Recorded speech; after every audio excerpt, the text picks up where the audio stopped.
오늘 우리에게 주신 하나님의 말씀 아모스 3장 1절에서 8절입니다.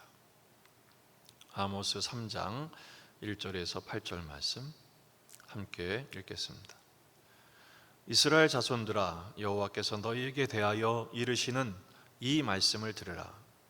애굽 땅에서 인도하여 올리신 모든 족속에 대하여 이르시기를, 내가 땅의 모든 족속 가운데 너희만을 알았나니 그러므로 내가 너희 모든 죄악을 너희에게 보응하리라 하셨나니, 두 사람이 뜻이 같지 않은데 어찌 동행하겠으며, 사자가 움킨 것이 없는데 어찌 수풀에서 부르짖겠으며, 젊은 사자가 잡은 것이 없는데 어찌 굴에서 소리를 내겠느냐.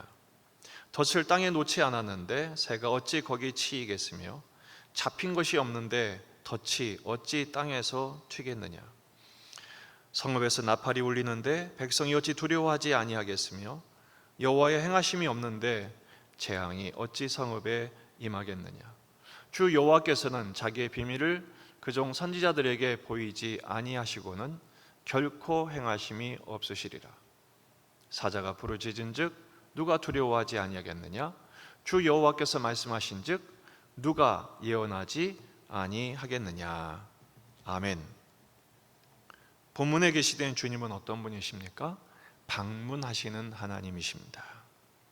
2절 중반절, 그러므로 내가 너희 모든 죄악을 너희에게 보응하리라. 이 보응하리라는 단어가 방문하다, 신방하다 이런 뜻입니다. 아모스 선지자의 이름의 뜻이 짐이란 뜻이죠. 무거운 짐을 졌습니다. 왜냐하면 그는 남유다 사람인데 북이스라엘의 죄악을 폭로하고 그들을 향한 하나님의 심판의 메시지를 전해야 했기 때문입니다. 3장부터는 1장, 2장이 서론이라면 3장부터는 본론이 이어집니다. 그 본론의 내용은 구체적인 심판의 메시지입니다. 그래서 3장, 4장, 5장에서 들으라 라는 말로 시작을 합니다. 들으라. 애굽 땅에서 인도하여 올리신 모든 족속에 대하여 이르시기를, 이렇게 말씀을 시작하죠. 무엇을 들으라는 것입니까? 하나님의 심판의 메시지를 들으라는 것이죠. 2절 보면, 내가 땅의 모든 족속 가운데에서 너희만을 알았다.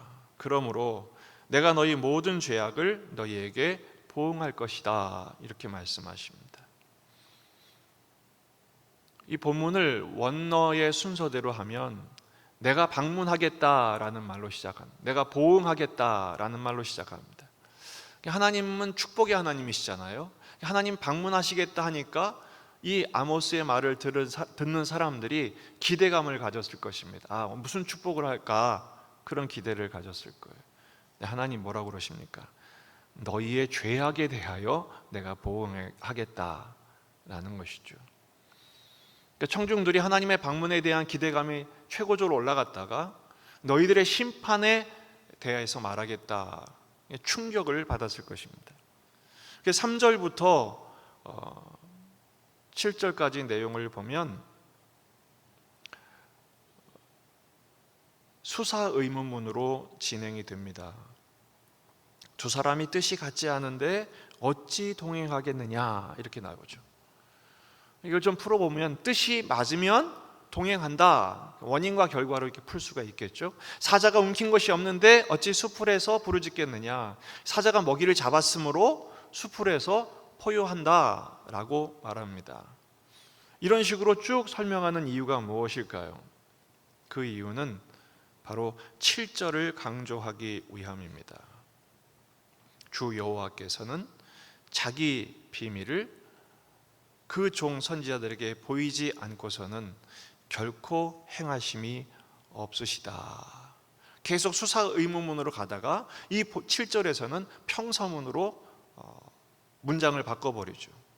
왜 그렇습니까? 앞에서 계속해서 질문 형식으로 가다가 이유는 이것 때문이다 라고 말하는 것입니다.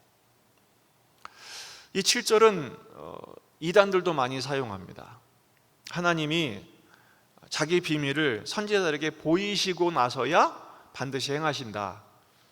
주님의 재림의 때 종말에 대한 것을 자기들의 논리적인 설명을 위해서 이 본문을 많이 가지고 오는데요, 그래서 그들은 이단인 것이죠.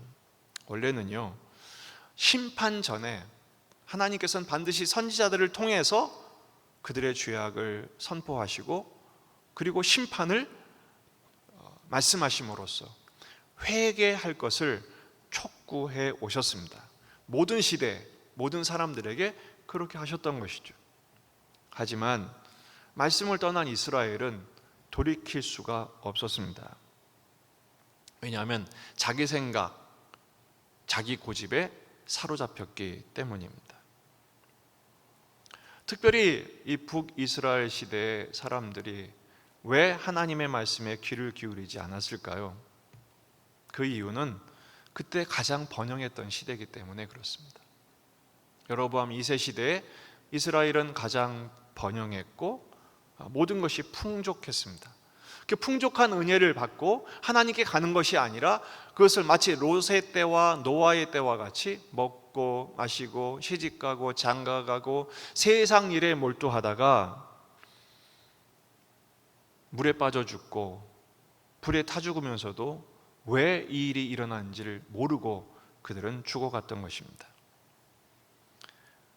평소에 하나님과 교제한 적이 없는데 결정적일 때 하나님이 방문하시면 어떻게 알아보겠습니까? 어떻게 그 주님을 맞이할 수 있겠습니까? 그래서 오늘 말씀의 교훈은 무엇입니까? 하나님은 끊임없이 방문하시고 끊임없이 동행하시며 끊임없이 말씀하시는 분이십니다. 그 주님과 동행하라 라는 것입니다. 오늘 말씀의 8절에 사자가 부르짖은즉 이렇게 말씀하시죠. 사자가 부르짖듯이 하나님은 말씀하셨다는 거예요. 아모스 시대 하나님께서 사자의 포효로 1장 1절을 시작했잖아요.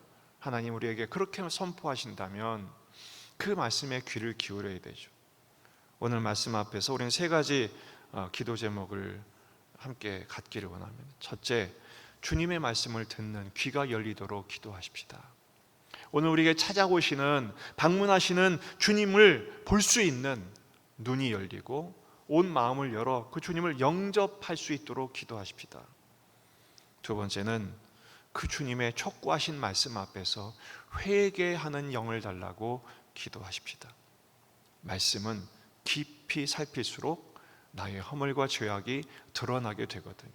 주님의 뜻대로 산 것도 있지만 살지 못한 것이 훨씬 많거든요. 그 말씀 앞에서 회개하고 돌이키고 변화되기 위하여 엎드려야 합니다. 세 번째는 그 주님과 교제하고 동행하는 복을 달라고 기도하십시다. 정말로 주님과 친구와 대면하듯이 교제했던 사람이 있습니다.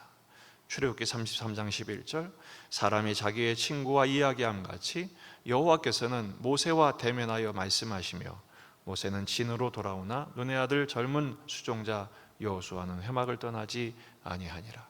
모세는 하나님과 친구와 대화하듯이 교제하고 사귀고 동행했습니다. 이스라엘은 사자처럼 포효하셔도 알아듣지 못했고 그 방문하신 하나님을 끝내 외면하고 말았습니다. 우리는 어떤 사람이 되어야 할까요? 오늘도 우리 주님은 우리 모두 각자에게 신방해 오십니다. 방문하신 주님을 영접하십시다. 누구든지 내 음성을 듣고 문을 열면 그는 나로 더불어 먹고 나는 그로 더불어 먹으리라. 말씀의 잔치를 열어주실 것입니다. 모세처럼 주님과 친구함같이 교제하고 동행하며 그 말씀에 귀를 기울여 회개할 뿐 아니라 순종하며 주님의 뜻을 이루는 기쁨으로 충만해지는 복된 날이 되시기를 주의 이름으로 축원합니다.